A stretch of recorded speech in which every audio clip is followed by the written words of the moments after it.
তো দেখো, আজকে যে গুরুত্বপূর্ণ বিজ্ঞপ্তি সম্পর্কে এই ভিডিওতে আমরা আলোচনা করছি, যেখানে তোমরা এসডিও অফিসে পোস্টিং পাবে এবং বিভিন্ন শিক্ষাগত যোগ্যতা অ্যাপ্লিকেশন করতে পারবে। এবং এখানে যারা অ্যাপ্লিকেশন করবে, দেখো কিছু গুরুত্বপূর্ণ তথ্য অবশ্যই তোমাদের মাথায় রাখতে হবে।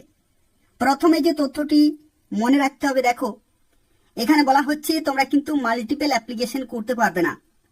যদি তোমরা মাল্টিপল অ্যাপ্লিকেশন করো, তো সেক্ষেত্রে সর্বপ্রথম যে অ্যাপ্লিকেশন তুমি জমা করবে সেটাই কেবলমাত্র গ্রহণযোগ্য হবে। অর্থাৎ মাল্টিপল অ্যাপ্লিকেশন করলে প্রথমের অ্যাপ্লিকেশনই কিন্তু গ্রহণযোগ্য হবে, বাকি অ্যাপ্লিকেশনগুলো পুরোপুরি রিজেক্টেড হয়ে যাবে। দেখো এখানে বলা হয়েছে for candidates submitting multiple applications only the first application as received will be considered. অর্থাৎ সর্বপ্রথম যে অ্যাপ্লিকেশন তুমি জমা করবে সেটা কিন্তু গ্রহণযোগ্য হবে। এখানে দেখো মোড অফ সিলেকশনের ক্ষেত্রে বলা হয়েছে candidate who fulfil the eligibility criteria will be called for written test. অর্থাৎ তোমরা অ্যাপ্লিকেশন করার পরে অ্যাপ্লিকেশন ফর্ম কিন্তু ভেরিফাই করা হবে। যে এলিজিবিলিটি ক্রাইটেরিয়া রয়েছে সেগুলো যাদের ম্যাচ হবে তাদেরকে কিন্তু ডাকা হবে রিটেন টেস্টের জন্য, অর্থাৎ একটি লিখিত পরীক্ষা কিন্তু হবে।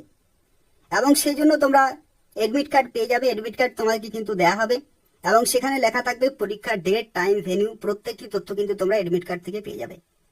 এবং দেখো যে ইন্টারভিউ হবে, সেই ইন্টারভিউর সময় কিন্তু অরিজিনাল যা কিছু সার্টিফিকেট রয়েছে, যা কিছু ডকুমেন্ট রয়েছে, প্রত্যেকটি কিন্তু ভেরিফাই করা হবে। এবং লিখিত পরীক্ষা হয়ে যাওয়ার পরে দেখো এখানে কম্পিউটার স্কিল টেস্ট, এই সমস্ত যে ধাপগুলি রয়েছে বা যতগুলি ধাপ রয়েছে প্রত্যেকটির ক্ষেত্রে কিন্তু টিএ বা ডিএ কিন্তু প্রোভাইড করা হবে না। তো এগুলোও কিন্তু আরো একটি অত্যন্ত গুরুত্বপূর্ণ তথ্য রয়েছে। এবং দেখো এখানে ফাইনাল যে সিলেকশন, সেই ফাইনাল সিলেকশন বা ফাইনাল মেরিট লিস্ট, সেটা কিন্তু তোমাদের এখানে ধরা হবে যে তোমাদের একাডেমিক যে কোয়ালিফিকেশন রয়েছে, অভিজ্ঞতা যদি থাকে, লিখিত পরীক্ষা এবং কম্পিউটার স্কিল টেস্ট, এই সমস্ত ধাপের যে প্রাপ্ত নম্বর, সেই নম্বরের ভিত্তিতে কিন্তু ফাইনাল মেরিট লিস্ট তৈরি করা হবে। তো সেক্ষেত্রে শিক্ষাগত যোগ্যতা এবং যে পরীক্ষায় যে পারফরমেন্স, তার ভিত্তিতে কিন্তু তোমাদের এখানে নিয়োগ করা হচ্ছে।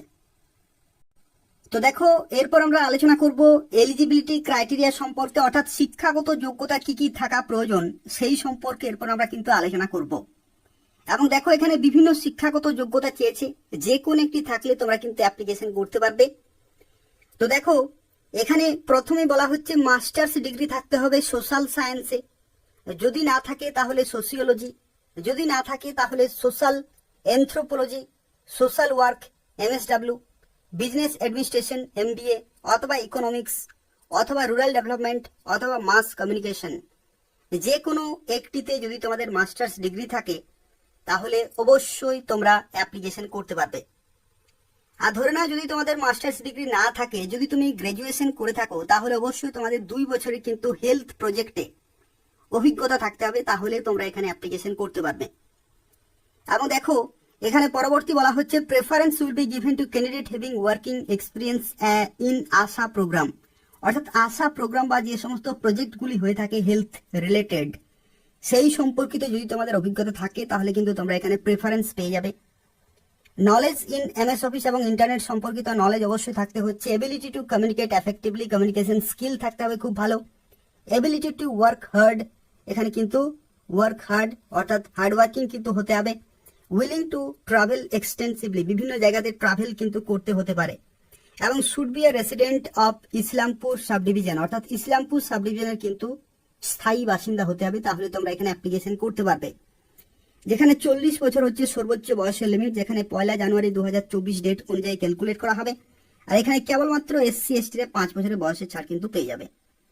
এবং দেখো এখানে ইসলামপুর যে সাব ডিভিশন রয়েছে এখানে এই বিজ্ঞপ্তি জারি হয়েছে, অর্থাৎ এটা হচ্ছে উত্তর দিনাজপুর জেলাতে কিন্তু তোমরা পোস্টিং পেয়ে যাবে। অর্থাৎ উত্তর দিনাজপুর জেলা যে ইসলামপুর সাব ডিভিশন রয়েছে সেখানকার কিন্তু স্থায়ী বাসিন্দা হতে হবে।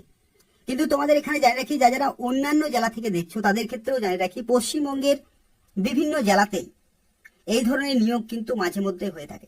এসডিও অফিসের তরফ থেকে, ডিএম অফিসের তরফ থেকে বিভিন্ন নিয়োগ কিন্তু হয়ে থাকে, যেখানে বিভিন্ন শিক্ষাগত যোগ্যতায় বিভিন্ন সময় কিন্তু অ্যাপ্লিকেশন করা যায়। তো সেই সমস্ত প্রত্যেকটি আপডেট যদি তোমরা সময় মতো পেতে চাও তাহলে নিয়মিত এই চ্যানেলটি ফলো করতে থাকো এবং অবশ্যই সাবস্ক্রাইব করে রাখো। এই চ্যানেল থেকে তোমরা প্রত্যেকটি জেলার প্রত্যেকটি চাকরি আপডেট সময় মতো পেয়ে যাবে। তো দেখো যদি তুমি ইসলামপুর সাব ডিভিশন থেকে এই ভিডিওটি দেখছো তাহলে অবশ্যই এখানে অ্যাপ্লিকেশন করে দেবে। যেখানে দেখো কোন কোন এখানে number of block programme coordinator, এখানে কিন্তু আশা কোঅর্ডিনেটর পোস্টে নিয়োগ করা হচ্ছে। গোয়ালফোকের 1, 2 এবং দেখো এখানে টোটাল 3টি ব্লক রয়েছে। এই 3টি ব্লকে কিন্তু 3 জনকে নিয়োগ করা হচ্ছে, যেখানে এসসি, জেনারেল এবং ওবিসি বি এই 3টি ক্যাটাগরিতে কিন্তু রিজার্ভেশন রয়েছে। অর্থাৎ এই সমস্ত বিভিন্ন ক্যাটাগরিতে তোমরা অ্যাপ্লিকেশন করতে পারবে। বেতনও দেখো এখানে খুব ভালো রয়েছে। বেতনের ক্ষেত্রে তোমাদের জানি রাখি, তোমরা এখানে বেতন পাবে আশা কোঅর্ডিনেটর কিন্তু রয়েছে, অত্যন্ত মূল্যবান পোস্ট, 15,000 টাকা প্লাস এখানে 1500 টাকা তোমরা প্রতি মাসে এখানে কিন্তু মোবিলিটি সাপোর্ট হিসাবে পেয়ে যাবে। ঠিক আছে, 15,000 প্লাস 1500 টাকা মোবিলিটি সাপোর্ট হিসাবে কিন্তু পেয়ে যাবে। অর্থাৎ টোটাল এখানে 16,500 টাকা টোটাল বেতন দাঁড়াচ্ছে প্রতি মাসে। তো সেক্ষেত্রে এই সমস্ত শিক্ষাগত যোগ্যতা যদি থাকে তাহলে অবশ্যই অ্যাপ্লিকেশন করে দেবে। আর তার পাশাপাশি তোমরা যদি অন্যান্য জেলা থেকে দেখছো তাহলে অবশ্যই কমেন্টে জানাবে কোন জেলার চাকরি আপডেট চাই। সেই জেলাতে যখনই ডিএম অফিসের তরফ থেকে, এসডি অফিসের তরফ থেকে নিয়োগ শুরু হবে আমি কিন্তু তোমাদের সঙ্গে সঙ্গে জানিয়ে দেবো। আর এখানে যারা অ্যাপ্লিকেশন করবে 23 তারিখ কিন্তু লাস্ট ডেট রয়েছে, 23শে আগস্ট 2024। এই নির্দিষ্ট সময়ের মধ্যে অ্যাপ্লিকেশন পুরোপুরি কমপ্লিট করতে হবে। তো চলো দেখা যাক কিভাবে অ্যাপ্লিকেশন করতে পারবে সেই সম্পর্কে এরপর আমরা আলোচনা করব। তো দেখো এখানে যারা অ্যাপ্লিকেশন করবে তাদের ক্ষেত্রে জানিয়ে রাখি, এখানে একটি অ্যাপ্লিকেশন ফর্ম রয়েছে। দেখো এখানে একটি অ্যাপ্লিকেশন ফর্ম রয়েছে, এই ফর্মটি কিন্তু তোমাদের খুব ভালোভাবে ফিল আপ করতে হবে। এবং এই ফর্মটি তোমরা কোথায় পাবে?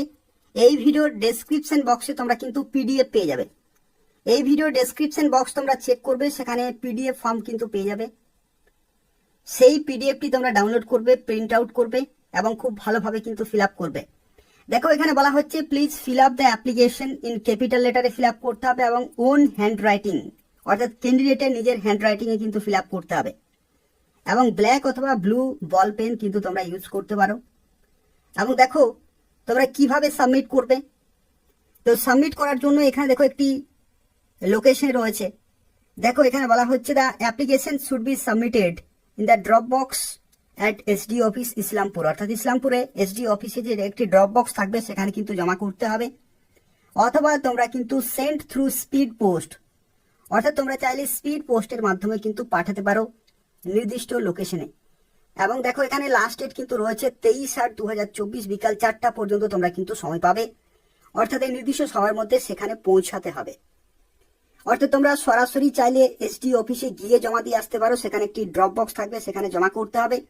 অথবা তোমরা চাইলে স্পিড পোস্টের মাধ্যমে কিন্তু পাঠাতে পারবে। এবং দেখো যে লোকেশন রয়েছে সেটা হচ্ছে, তোমরা নিজেদের এসডি অফিস অবশ্যই জানো। দেখো to the sub divisional officer and member secretary Islampur sub division, এই যে উত্তর দিনাজপুর রয়েছে লোকেশনে কিন্তু তোমাদের জমা করতে হবে। এবং যে এনভেলপ থাকবে সেখানে অবশ্যই উপরে লিখতে হবে clearly application for the post of block programme coordinator ASHA. এটা কিন্তু অবশ্যই লিখতে হবে। Name of the block applies for, কোন ব্লকের জন্য তুমি অ্যাপ্লিকেশন করছো সেটা অবশ্যই কিন্তু লিখতে হবে। তো সেক্ষেত্রে এগুলো কিন্তু খুব ভালোভাবে ফিল আপ করতে হবে এবং তারপরে কিন্তু সাবমিট করতে হবে 23শে আগস্ট 2024-এর মধ্যেই। তো দেখো কি কি কাগজপত্র তোমরা অ্যাপ্লিকেশন ফর্মের সাথে জমা করবে সেগুলো এখানে কিন্তু 1 by 1 দেওয়া রয়েছে। যেমন self attested photocopy of certificate as proof of date of birth, অর্থাৎ জন্মের প্রমাণপত্র হিসাবে কিন্তু কাগজ তোমাদের জমা করতে হবে।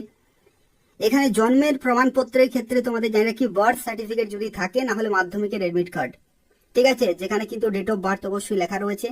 তো birth certificate from competent authority অথবা মাধ্যমিক অথবা ইকুইভ্যালেন্ট অ্যাডমিট কার্ড থেকেও কিন্তু তোমরা সেই প্রমাণ পেয়ে যাবে, সেই জেরক্স কিন্তু তোমাদের জমা করতে হবে। এবং অবশ্যই সেলফ অ্যাটেস্টেড হতে হবে প্রত্যেকটি। দেখো সেলফ অ্যাটেস্টেড কিন্তু রয়েছে। Self attested photocopy of voter identity card অথবা ration card, proof of residence, অর্থাৎ তোমার ঠিকানা কিন্তু সেখানে লেখা রয়েছে, সেই কাগজ কিন্তু তোমাদের জমা করতে হবে। এবং self attested photocopy of marksheet of মাধ্যমিকের, তারপরে হায়ার সেকেন্ডারি এবং গ্রাজুয়েশন প্রত্যেকটি শিক্ষাগত যোগ্যতার মার্কশিট এবং মাস্টার্স ডিগ্রির মার্কশিট এবং কম্পিউটার সার্টিফিকেট এবং প্রুফ অফ এক্সপিরিয়েন্স, যদি অভিজ্ঞতা থাকে তাহলে দেবে। এবং self attested copy of caste certificate issued by appropriate authority before the last date of submission of application, অর্থাৎ যাদের কাস্ট সার্টিফিকেট রয়েছে তারা অবশ্যই এখানে কিন্তু সাবমিট করবে। তার সাথে সাথে 2 রিসেন্ট পাসপোর্ট কিন্তু colour photograph 1 is to be pasted on the application form, অর্থাৎ দুটি তোমাদের কিন্তু এখানে জমা করতে হচ্ছে, একটি খামের মধ্যে দেবে আর একটি তোমার অ্যাপ্লিকেশন ফর্মে কিন্তু অ্যাটাচ করতে হবে। এবং 2 সেলফ অ্যাড্রেস এনভেলপ কিন্তু দেবে, দুটি খালি খাম কিন্তু দিতে হবে এই সাইজের, ঠিক আছে, পোস্ট অফিসে পেয়ে যাবে। দুটি খালি খাম কিন্তু দিতে হবে। কেন? পরীক্ষার যে অ্যাডমিট কার্ড সেটা কিন্তু সেই খামের মধ্যে তোমার বাড়িতে আসবে। তো সেক্ষেত্রে এই সমস্ত কাগজগুলো কিন্তু অবশ্যই তোমাদের অ্যাটাচ করতে হবে এবং তার সাথে এসডি অফিসে তোমরা গিয়ে জমা দিয়ে আসতে পারো অথবা স্পিড পোস্টের মাধ্যমে জমা করতে পারো। তো এই হচ্ছে আজকে একটি গুরুত্বপূর্ণ বিজ্ঞপ্তি। যারা অ্যাপ্লিকেশন করতে চাইছো নির্দিষ্ট সময়ের মধ্যে অবশ্যই অ্যাপ্লিকেশন পুরোপুরি কমপ্লিট করে দেবে। আর তার পাশাপাশি অবশ্যই চ্যানেলটি ফলো করতে থাকো। এই চ্যানেল থেকে তোমরা পশ্চিমবঙ্গের বিভিন্ন জেলায় ডিএম অফিস, এসডি অফিসে যে সমস্ত নিয়োগ হয়ে থাকে সেই প্রত্যেকটি চাকরি আপডেট তোমরা কিন্তু সময় মতো পেয়ে যাবে। এবং তার পাশাপাশি প্রত্যেককে রিকোয়েস্ট করবো অবশ্যই ভিডিওটি লাইক করে দেবে। তার পাশাপাশি অবশ্যই চ্যানেলটি সাবস্ক্রাইব করে রাখো এই ধরনের নিয়মিত চাকরি বিজ্ঞপ্তিগুলি পাওয়ার জন্য। ধন্যবাদ।